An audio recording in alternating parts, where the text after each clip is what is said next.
They are, I think there's about 2 or 3 of the projects in Saudi have started to introduce them. I know on Expo 2020 in Dubai, they have used them. So they've gradually been introduced more. But basically, it's usually 1 or 3, typically 3 members, sitting on a dispute board for any one project.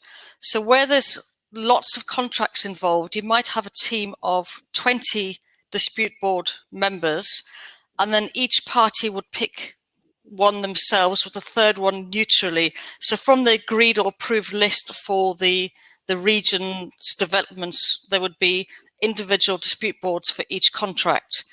Those 3 DB members would then attend site, all by agreement of the parties at the start, at the inception.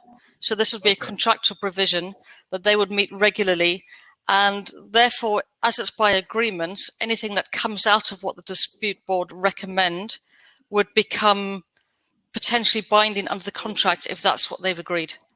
So it would be a recommendation or potentially binding, depending on the contractual provisions. So this is so the dispute boards are something set up within the framework of a specific project. It involves the project parties. It's not an outside adjudicator or something, and it's all specified at the beginning. What sort of what can you quantify, or is there any evidence of how much it speeds up the dispute resolution process? Just going by experience on the Rio Olympics, I didn't actually work on it myself, but one of my colleagues worked closely with it.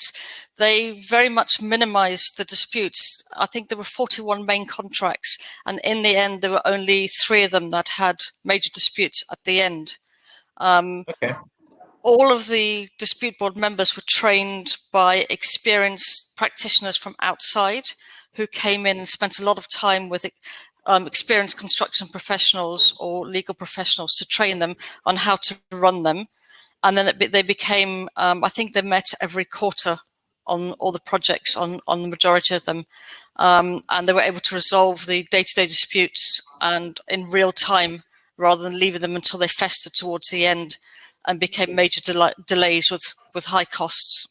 Okay, well, thank you very much for that. I mean, that's a lot of, what your main message is: get it set up right at the beginning, get the scope agreed, get everything agreed, and that's one part of that. So thank you for that. And if anyone has questions for Kathy or if any of the other panelists about, or even comments about how to set up projects better so that Saudi Arabia can deliver this massive program, please send them in using the stage tab on the top right-hand corner. Now, Nasser, I have quite a lot of questions for you.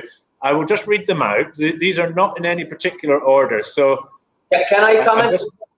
Can I just comment briefly? Yes, of course, of course.